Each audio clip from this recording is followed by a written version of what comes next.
Welcome and good morning. I am Dan Vaughn. He, him are my pronouns, and I look forward to sharing leadership of today's service with Reverend Bran Lennox. Whoever you are, wherever you live, whomever you love, and however you may spend your days, you are welcome guests here at Unitarian Church of Harrisburg. We invite you to join us for coffee hour following this morning's service, either downstairs or in the common room or on Zoom. I invite you to take this moment to hold our place sacred by silencing your electronic devices and preparing yourselves to be present in this moment. Online or in person, we're grateful that we've come together. We have chosen to bring ourselves here to this sanctuary today to gather as a community of faith. We are joined together in solidarity as a covenanted people who are drawn together by the promise of connection and the mysterious pull of the unanswerable.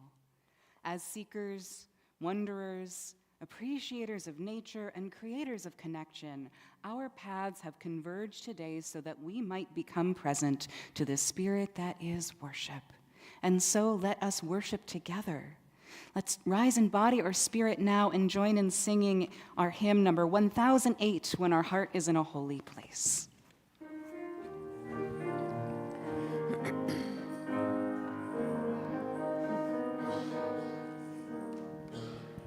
When our heart is in a holy place, when our heart is in a holy place, we are blessed with love and amazing grace. When our heart is in a holy place, when we trust the wisdom in each of us, every color, every creed and kind, and we see our faces in each other's eyes, then our heart is in a holy place. When our heart is in a holy place, when our heart is in a holy place, we are blessed with love and amazing grace. When our heart is in a holy place, when we tell our story from deep inside, and we listen with a loving mind, and we hear our voices in each other's words, then our heart is in a holy place. When our heart is in a holy place, when our heart is in a holy place, we are blessed with love and amazing grace. When our heart is in a holy place, when we share the silence of sacred space, and the God of our hearts stirs within, and we feel the power of each other's faith, then our heart is in a holy place.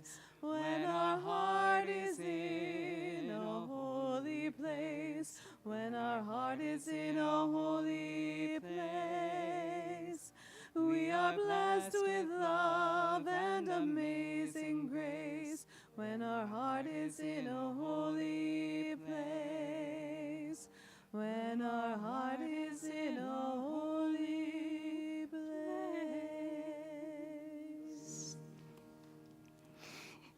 Each week it is our tradition to light a chalice which casts a circle of light to hold us all. As we create anew this symbol of our shared faith, let's reflect on these words by Jamie Yandel. We light this chalice for the quiet truths we carry, and for the futures we're brave enough to write. In this circle, we honor the courage it takes to live openly, the softness that sustains us, and the joy and power that grow when we gather. As the chalice glows, may we feel steadiness rise in us. May we trust that our becoming, messy, radiant, unfolding, wholly belongs to us.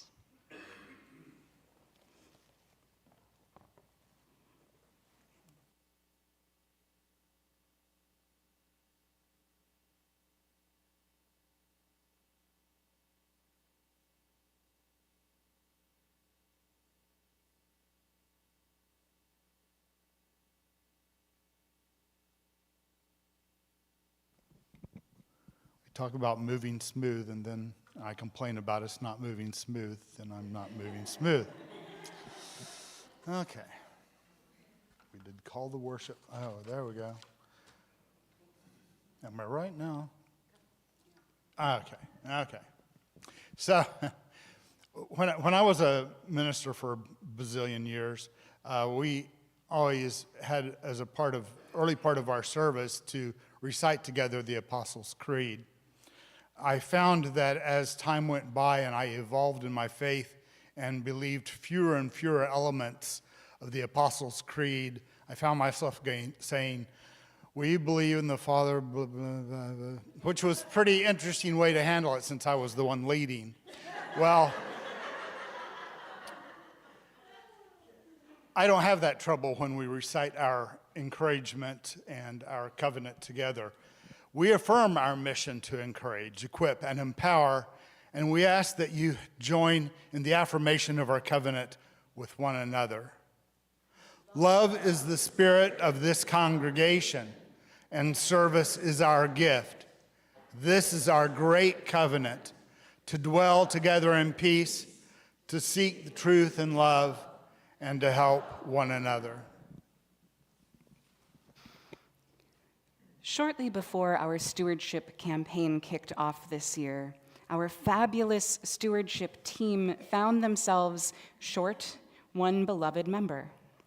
Linda Hope was a huge part of the planning process, but before she could give her opening testimonial, she was struck by a major health crisis. Linda is so strong, and her recovery has been nothing short of miraculous. In honor of our joy for Linda's journey of healing, and with faith that her voice will be heard again in this congregation soon, I share the testimonial that she penned. I'm Linda Hope, and I'm a member of the stewardship team this year. I wanted to get you thinking not just about money, but also what UCH is worth to you. What does it mean to you? For me, it means support, inspiration, spiritual growth, justice, and friendship, among other things. UCH matches my ethical and moral values, and I want it to be here for others as well. The world is a hot mess right now, and that's putting it mildly. We all have lots of work to do, and it's harder work than it's ever been. When I think of the individuals here I think of all the ways each of you does your part to make the world a bit better. From the smallest kindnesses, bring a casserole to your neighbor, make a phone call, walk your neighbor's kids to school, to the larger-than-life rallies and protests, calling on legislators, being a peacekeeper, supporting immigrants. You all have so many things that you are passionate about. We all do what we can, and that's exactly why we need this place, this space, these programs, staff, and volunteers, so that we can rest, refuel, realign, refresh ourselves. Anne Lamott says about radical self-care, pull down your own oxygen mask first. Take care of you so you are able to take care of others. The work in the world today asks a great deal of us and can even put our lives in danger at times. But when we come here to this building, this community, we find solace, sanctuary, and stillness. A place to fill our cups again, to find inspiration and support in community. The format has changed, though, for some of us. Some of you know me from years past. I've been a member since 2010 and was very active for years. Then COVID came along, and my immune system got grumpy, so now I'm mostly an online presence. While I can't interact with most of you on Sundays at church or coffee hour, I can see and hear the service, which I value immensely. Moreover, Corey and Bart provide many opportunities for online participation in small groups. That means I can interact with old friends and meet new ones, and I can also participate in the work of the church this way as well. I am incredibly grateful for these Zoom opportunities. I know this is not something everyone likes, but for those who can't drive safely, live some distance away, or those of us with disabilities, they mean a great deal, and they're part of being accessible to diverse individuals. In the past, people like those above would not have been able to participate in most church life at all. Additionally, in today's world, many people shop for a church home by viewing services online. This can be an important way of letting others know who we are and why we are here. You know how often you've heard someone say, "I knew as soon as I came here, this was my home." It could spread our message quite far. We do reach a family in Haiti already, and who knows who is watching on YouTube. I know churches who have people tuning in from Europe, Africa, and all over the US, so there's unlimited potential for a strong online presence. Well, you knew this punchline was coming. In order to take care of ourselves and be present for others, we have to pay the bills. You all know I'm here today to talk about money, moolah, financial resources, bucks, dough, fins, and franklins. So I just told you why I contribute to UCH, and now it's your turn to think about that. What we're asking of all of you is to look at your budgets, as our finance team has looked at UCH's budget, and let us know how much you can contribute for this coming fiscal year. All of you have different financial circumstances, and we appreciate and need whatever you can offer. I have watched this church move from a culture of scarcity to one of we have enough. The members who manage UCH's finances and your contributions have gotten us on a good financial footing. So much so that after a capital campaign last year, the building was given a much-needed renovation and now is brighter, cheerful, and works better than it has for many years. Well, there is still the roof, but that's another story. Since we have only a few paid staff, much of the work relies on volunteers. So another important way you can contribute is through your time and talents. You may know how to tidy a garden or use a screwdriver and a hammer. You may cook delicious meals or play music or any number of other things which might also contribute to this community. You will also find on your pledge form contact information for the volunteer coordinators team, so that if you have a talent or interest that you can contribute from time to time, you can contact them. And I'll ask Kate, who just came in, to wave a hand, because this is also our volunteer coordinator. And Joan. Wonderful. UCH exists from every penny and minute that have been offered by members for decades, and I hope you will take a few minutes, if you haven't already, to fill out the pledge form and return it to the church and help us continue to be all that we can be to each other and the wider community. Thank you. And here ends Linda's message, and I will just add in, I promised the stewardship team I would explain this. The reason why we need a form from every one of our members, even including if what you have to say is, I will be contributing through my presence rather than through money, is because it helps us plan our budget. If we don't have pledge forms, we have no idea what to expect about our financial situation, so it helps us out to have everybody turn one in.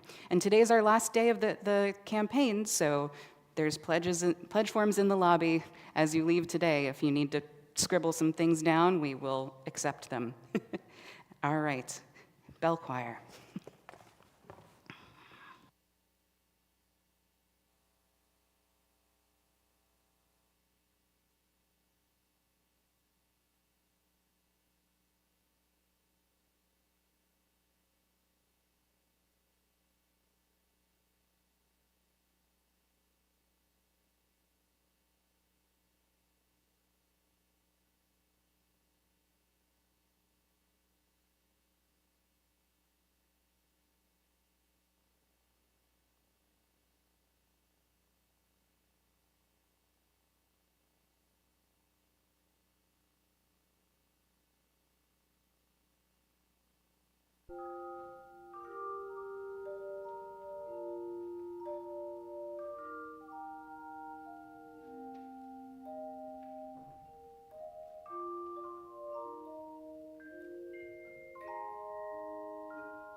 Good morning, everybody.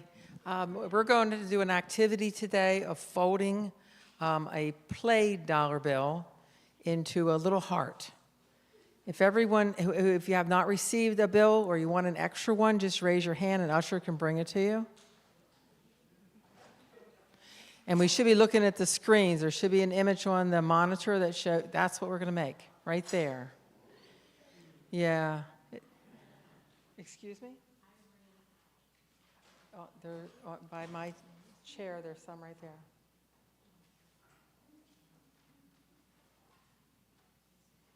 Thank you. Again, if you just raise your hand, the usher will hand them out. Before we start, if anyone has not made origami before, if you just need a reminder, when you make a fold, you want to crease it to make it nice and tight. And it'll turn out really nice just doing that. So the first step involves taking the dollar bill and placing it face down. The face of this one is George Washington, just like in the image. And the very first fold is going to be folding it in half. So just take this nice crease while we're waiting for everyone else to get a dollar bill so they can play with it. And then after the first fold, you open the bill back up again and you fold in like a little book. And that fold's important because it has to line up. And this is play money, so it has a different texture than a real dollar bill. If you have a $50 bill, you want to fold it to a heart and drop it into the basket, that would be great. But we're going to work with play money for right now. After that fold, are we moving right along? Okay. We all have a tiny little book in front of us. And now you're going to flip it over so that you're actually looking at George Washington. That's what this picture is on the monitor right now. Just looking around, looks like most people are right at that point. Now this is where we start to honor triangles instead of straight folds. And the next image shows that we're going to pull up the corners of each side and we're going to bring it to the center line. You can't always see where you've creased, but if you crease that first one really tight, you can probably feel it. And that's where the triangle pieces meet together. And again, you want to crease them nice and tight.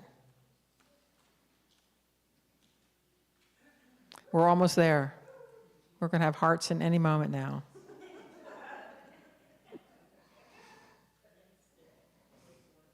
Wait for it.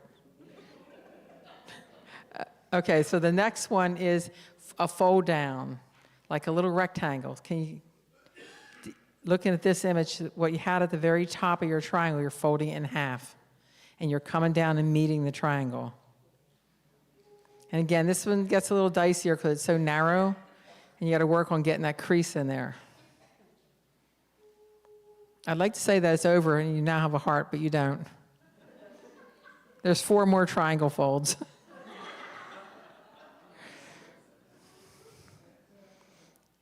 Oh, it doesn't look as clear as I'd like it to be.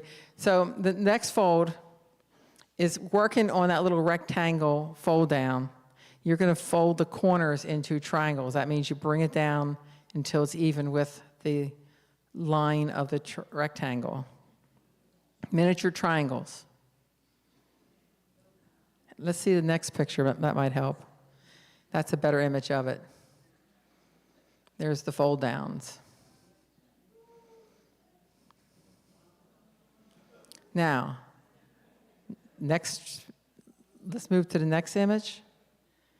The next image is you're actually going to, I don't know, I hope they can see it. You're going to move your finger underneath that triangle and pop it up a little bit like a little balloon space, like put your finger into it, and then you fold it flat. This image that's on the monitor right now shows that the triangle corners have already been lifted and they're folded flat. Can we go back to the image before that one?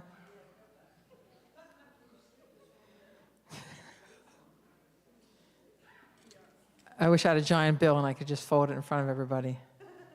I didn't think that far ahead.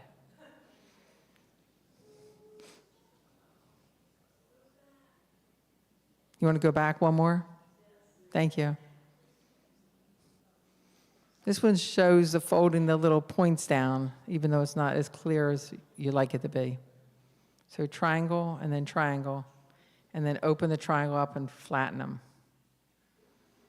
That forms the upper curve of the heart, the two lobes of the heart.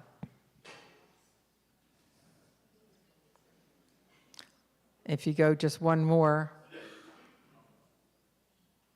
there are two triangle folds left to happen, and those are at the top where you're going to fold in the part that's sticking out.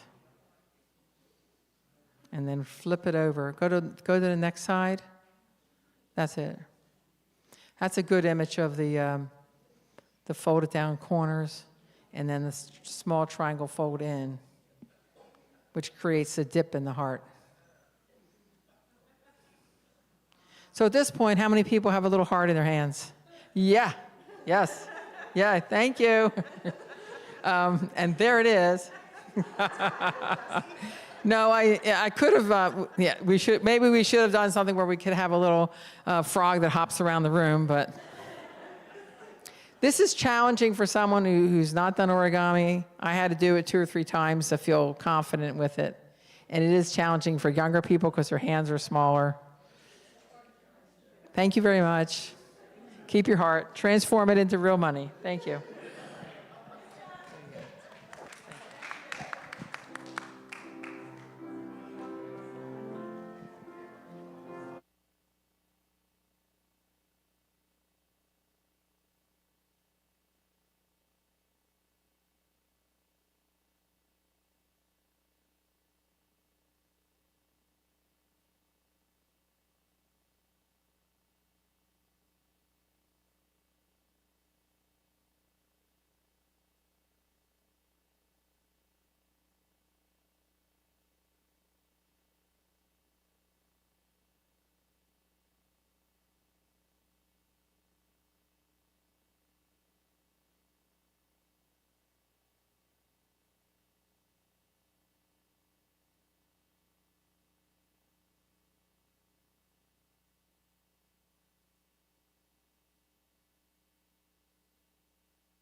Is this better? We're good. All right.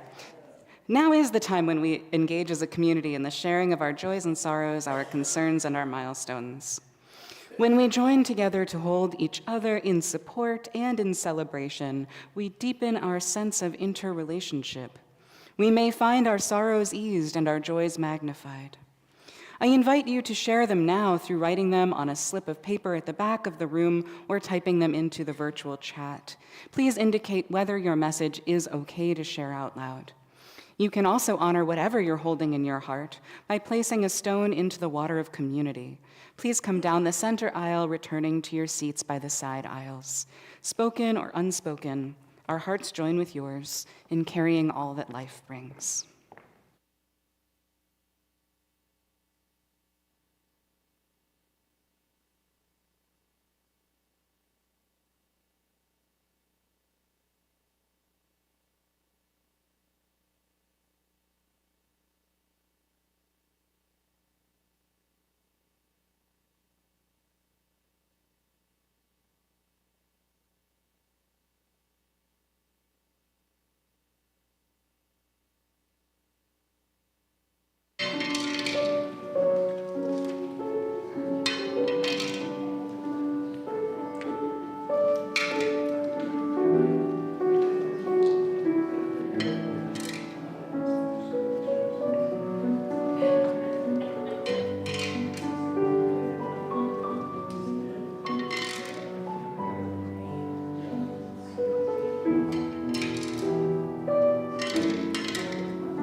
I place a final stone in the water today in honor of all of those joys, sorrows, concerns, and milestones held by humanity around the world, all of those people that we honor in every country.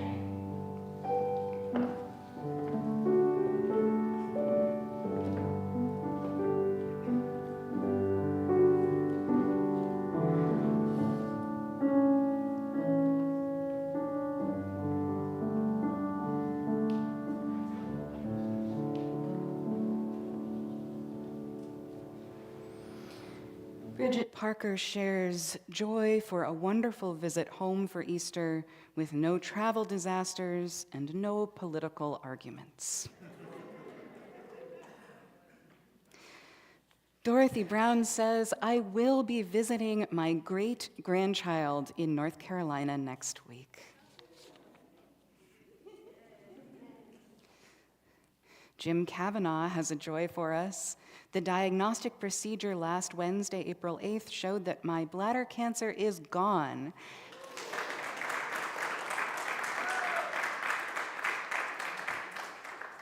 He says, Nan and I are overjoyed, as are we all.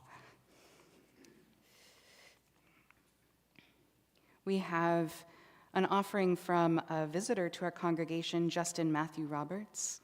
Justin says, growing up as a Christian, my sorrows personally are heartbreak from a friendship with a lady I grew up with, even the same class in high school. My joy outweighs everything. Faith is my daily joy from a life on a place called Earth. Wonderful. Thank you, Justin. Joe Hefner says, it's a joy to see the bell choir keep calm and ring on. Also, it's good to see everyone else, too. We miss you, Joe. Nancy Shalama says, I concur with Joyce. Great message, Linda. Kudos to the stewardship team from the first Sunday with the terrific luncheon to today's conclusion. It has been inspiring. And the message from Joyce, to which, Nancy was concurring, is, I want to echo Linda Hope's words of appreciation for the online services, which I regularly watch. Sending love to you all. Tom Winner shares, good health has eluded me in 2026. For the fourth time, I am ill again, this time with a painful ear infection. Please stay healthy and enjoy the spring flowers. We have anonymous love and appreciation for Linda Hope. And a message from Wenji in Haiti. Hello, everyone. After a couple of Sundays, I could not watch the service because of connection. It is nice to be among you this morning. Have a wonderful day and be blessed. Hi, Wenji.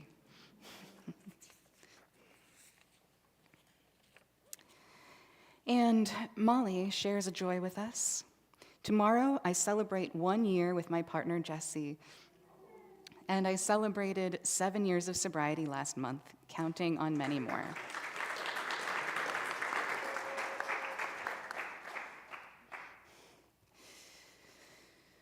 for all that has been shared and those many concerns we hold deep in our hearts and yet remain unspoken, we journey with each other in love.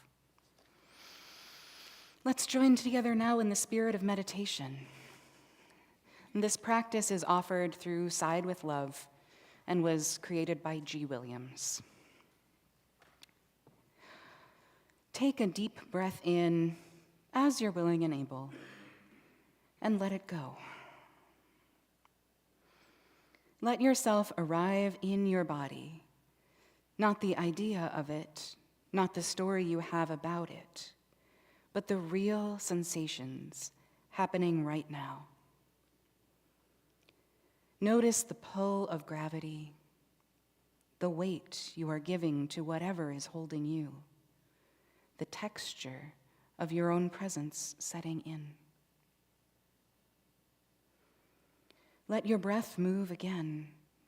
Feel where it shows up, the rise or fall, the stretch or release, the shift and pressure. You don't need to name it, just feel it. Let your attention drift through your body at the pace your body sets. Notice anything that's activated, anything that's quiet, anything that's asking for your attention. Stay with sensation, not interpretation. Let the body speak its own language. If your body wants to adjust, follow it. If your body wants stillness, honor that. Trust your body to show you what it needs without asking your mind to translate. Take another breath in as you're willing and able. Feel how the breath changes the shape of you even slightly. Now, without leaving your own body, sense that other bodies are in this practice with you. Feel what happens in your body when you remember that you're not doing this alone.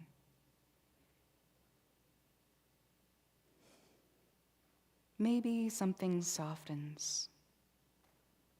Maybe something steadies. Maybe nothing changes at all.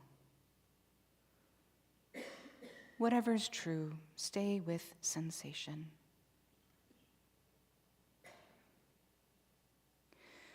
Imagine connection, not as a picture, but as a physical shift. A deeper exhale, a loosening of the shoulders, a more grounded weight, a steadier spine. Let your body register the presence of community.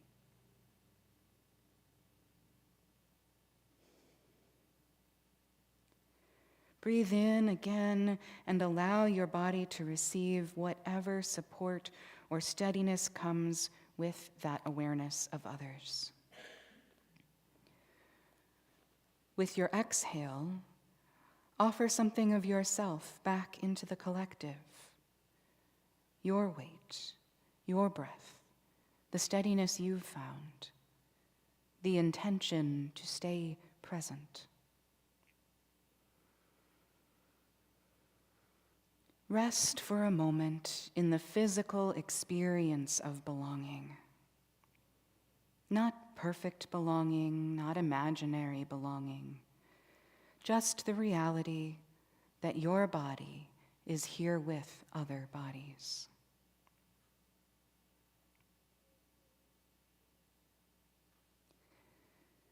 Begin returning your attention outward by first noticing your body, the temperature of the air, the subtle shifts inside you, the beat or pulse or quiet that is yours alone.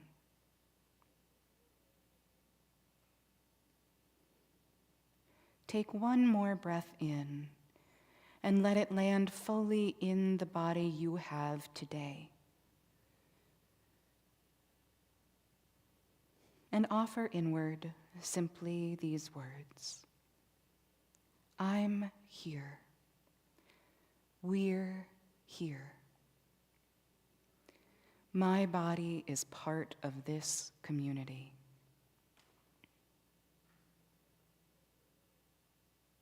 And then slowly return to this time in whatever way feels right.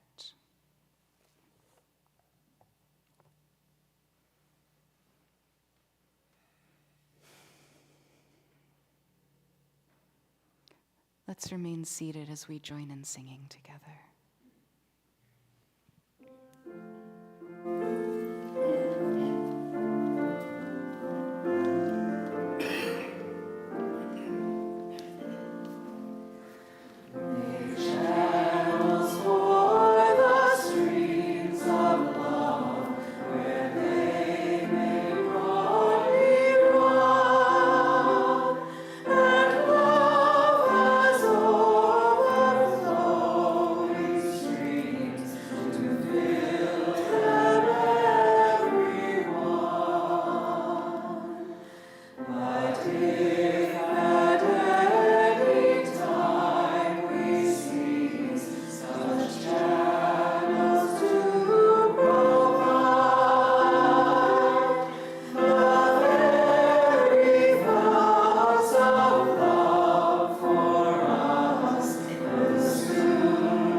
I begin by thanking this congregation for giving all of our members opportunities to share a little bit of their life and their reflections pretty much every week. I stand here today as a white, straight, cisgender male. In the landscape of American power, that means I occupy a position of what we call systemic privilege. For a long time, I think I viewed that privilege as a passive fact. Just a room with a view I happen to be born into. I first really recognized this in the context of our racially divided system. I slowly came to realize that I am treated differently because I am white, while my black neighbors and friends navigate a series of obstacles and assumptions that I never had to face. It was an uncomfortable realization, but a necessary one. My normal was actually a protected status. But my privilege isn't just about the skin I'm in. It is also about my history. I'm relatively well educated, and for many years I served as a minister within several conservative Christian communities.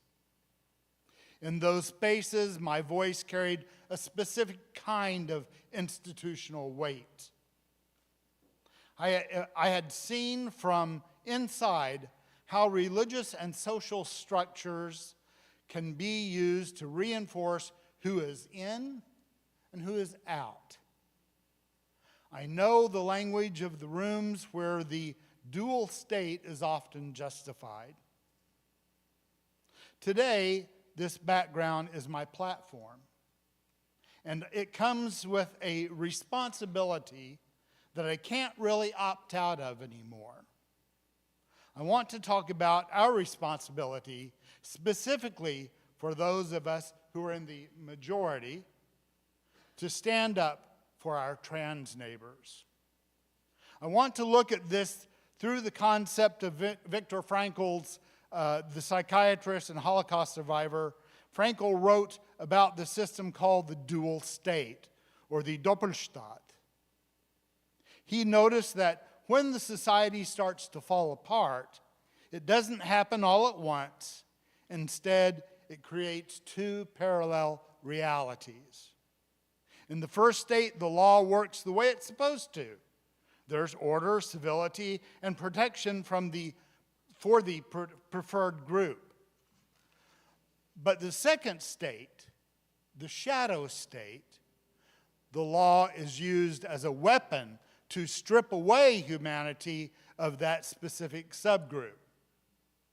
It is reality where one group is protected by the law but doesn't have to feel its weight, while the other group is crushed by the law but never feels its protection.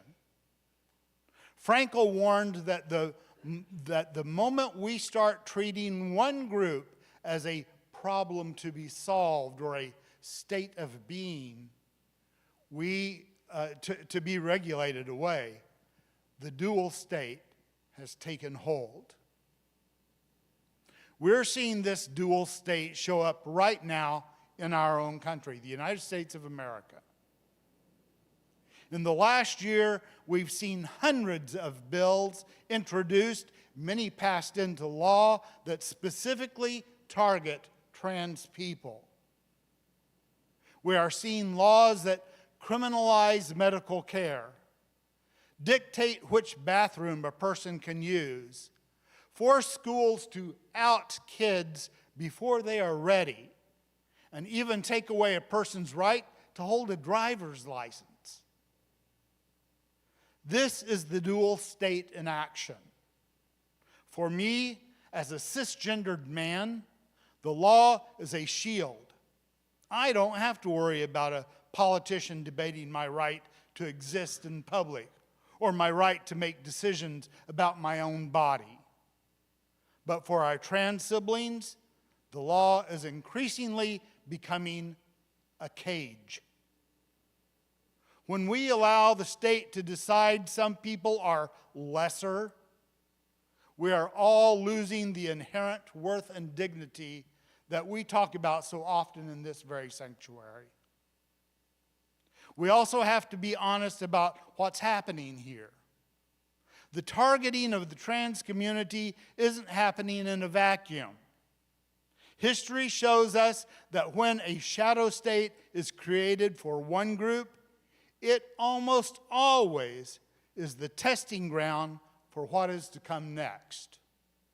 The erosion of trans rights is the canary in the coal mine, if you will. When we normalize the government power to dictate health care, to policy identity, and to strip away privacy for one marginalized group, we are setting the stage for those same tactics to be used against other groups and eventually against us all. If the wall of civil rights has a hole in it, the whole structure is at risk. Standing for trans rights isn't just an act of charity, it is an act of self-preservation for our democracy. We are in a unique spot here at UCH. We are led by Reverend Bran Lennox, a queer trans minister.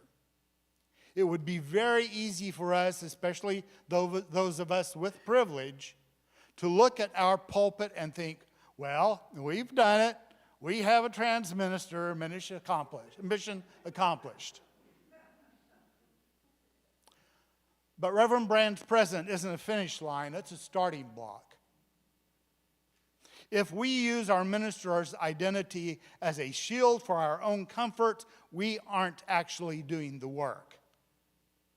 Having a trans leader doesn't mean the dual state has stopped existing outside these doors. If anything, it means we have a bigger job to do. We have to make sure that the safety we feel here in this room actually follows Reverend Brand and every trans person out into the world. Our pride in our diversity shouldn't be a substitute for the hard work of justice. It is easy to be a performative ally. It's easy to wear a pin, I wear them every Sunday. or to put a sticker on my car, and my car is sticker laden. But for those of us with privilege, real allyship means moving into what I call proactive responsibility. Just as white people need to use our voices to speak up against racial injustice, because frankly, we're the ones the system actually listens to, sad to say, straight and cisgender people, especially men, need to use our position to disrupt the dual state. Because I have sat in those conservative circles, I know that when men like us stay silent, it is interpreted as a nod, as permission. We are the ones who can speak into those spaces with the credibility that others might not have. So what does it look like to be more than performative? Number one, interpreting the narrative. It means being the one who says, that's not okay, in the spaces where possibly no trans people are around, at the dinner table, in the office, at the gym. Number two, using the shield. It means using our protected status to stand up in front of those being targeted. If the law is being used as a weapon, those of us who aren't in the crosshairs need to step into a line of fire. And third, staying humble. It means understanding, boy, this one's tough for me. I always have an opinion and think everyone always needs to hear it. But it means understanding that while we stand for the trans community, we do not speak over them. Our job is to clear the path and hold the open door so that their own voices can be heard. Viktor Frankl famously said, everything can be taken away from a man but one thing, the last of the human freedoms, to choose one's attitude in any given set of circumstances, to choose one's own way. Today, our circumstances demand that we choose a way of radical, active solidarity. We can't let a dual state exist in our name. As a man of privilege, I've realized my freedom doesn't mean much if my trans brothers, sisters, and non-binary siblings aren't just as free. If one of us is stuck in the shadow state, none of us are ever really in the light. Let's be more than allies. Let's be accomplices in the work for justice. Let's use our privilege not as a pillow to rest on, but as a tool to take down the walls. Amen. Blessed be.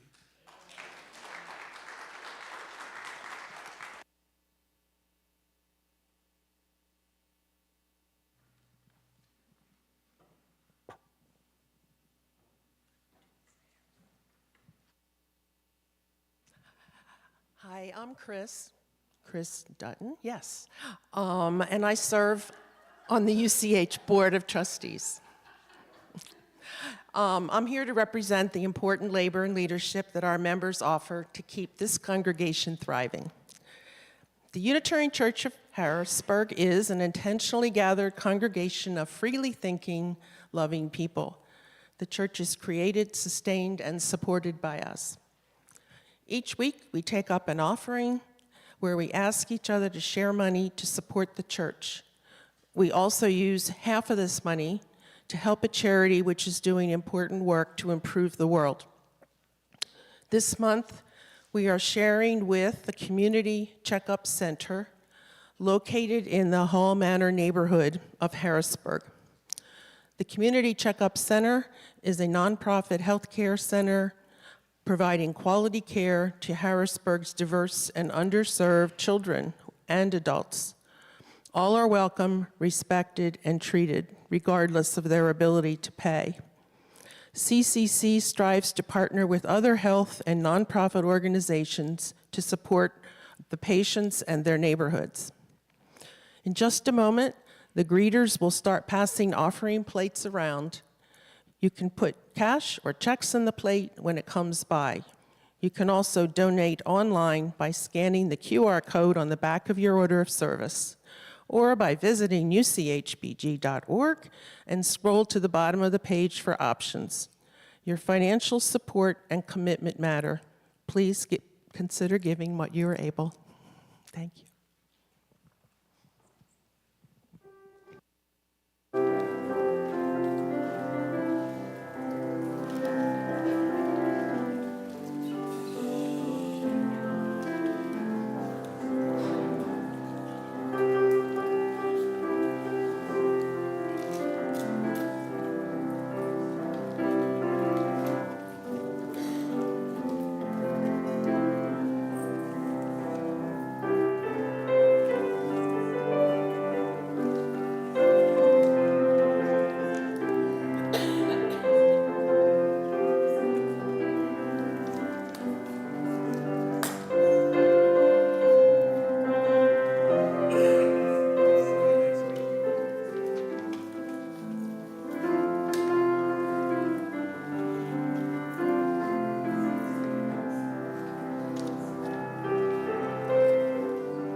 In general, I enjoy being affirming and supportive of people's creative endeavors.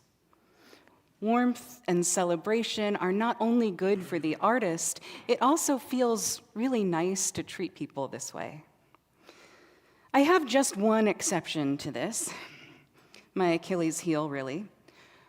When it comes to watching dance performances, I am sometimes inexorably drawn towards the line between catty and critical. This is just what happens when you have classical training in an art form, I suppose. So early on in my relationship with my spouse, we went to see a ballet performance together. Afterwards, we were discussing it, and I was unimpressed with one of the leads. I said to Sable, my spouse, "Well, she certainly did dance all of those steps." And Sable started laughing, and they told me that their father, who played viola with the Baltimore Symphony for over 40 years, used to critique dry performances by saying, "They sure played every one of those notes." The bitterness of classical training and jokes aside, I think there really is something that we long for in performances that goes beyond technical accuracy. A song can be played, a step performed, or a line delivered in a way that is empty or a way that is meaningful. And in really difficult art forms, it's pretty common for performers to get caught up in technique and virtuosity and never make it all the way to meaning and connection. And this is exactly what is happening when we engage in empty activism. In leftist and progressive communities, it's common to critique certain justice-oriented activities for being performative. A big area for this is social media-based activism, sometimes referred to as slacktivism. An example that gets blasted a lot is when folks change their profile pictures to demonstrate solidarity. And there's an implication that this kind of demonstration is taking the place of real action for change. As with all things, nuance and balance have to be applied here. I can speak for myself in saying that when I stopped engaging in debates on the internet, I actually did have more energy for and interest in direct action. But assuming that you know what someone else is doing with their time based on a meme is a mistake. A lot of the things that we do, both in society and in our work for collective liberation, are by nature performative. Stating our pronouns is performative. Hanging our Black Lives Matter banner is performative. Singing protest songs in services is performative. Ultimately, these things have a value of their own. It's not a bad thing to be performative. These things communicate what we've agreed to support together. They remind us of our commitments. They galvanize us and raise energy. The problem is only when they're empty gestures, not rooted in authenticity and not backed by further action. If a community has a practice of sharing pronouns but condones transphobia within it, then that's empty performativity.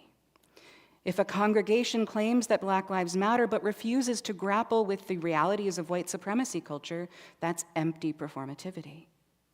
If an organization celebrates Disability Pride Month but the building is not accessible, well, that's empty performativity too. And I'll say, yet another layer of nuance, that's not a condemnation. Noticing and lifting these things up where they are present is simply a way of saying, don't stop now, we're not there yet. When rehearsing a ballet in early sessions, the dancers are not trying to put meaning into their movements. They're practicing them to memorize the choreography and prepare themselves for the physical demands of the piece. The term for meaningful motion in dance is artistry. Empty, technical steps come in long before the art does. Performative activism is the early rehearsal for real change-oriented action. By claiming our values, we prepare ourselves to identify with and ultimately live them in real life. The key is to always remember not to stop at that empty stage. Find the artistry. In this stewardship season, we're asking one another to live the value of generosity. Rather than just letting that go as a flashy slogan, we're inviting one another to go on a journey of allowing this value to become meaningful and personal until it's a form of artistry. The act of pledging and fulfilling pledges is an opportunity for insight and mindfulness. How does it feel before, during, and after these transactions? How do our perceptions of our relationship with the community shift in response to them? In what ways does being generous with our time and energy feel similar or different? What other types of generosity exist?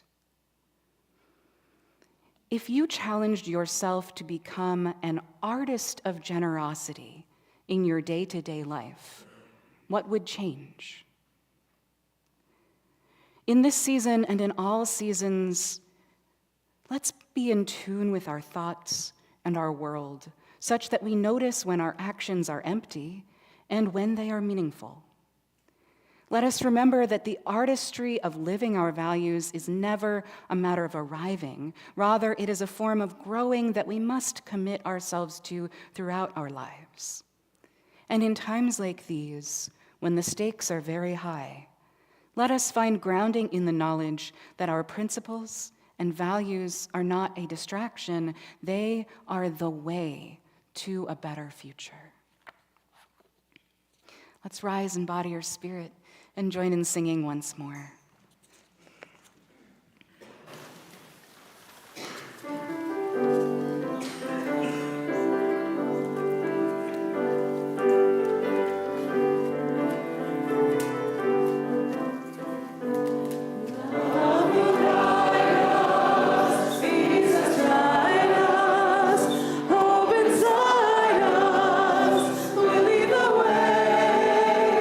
On the road from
Benediction words come from Craig Rowland.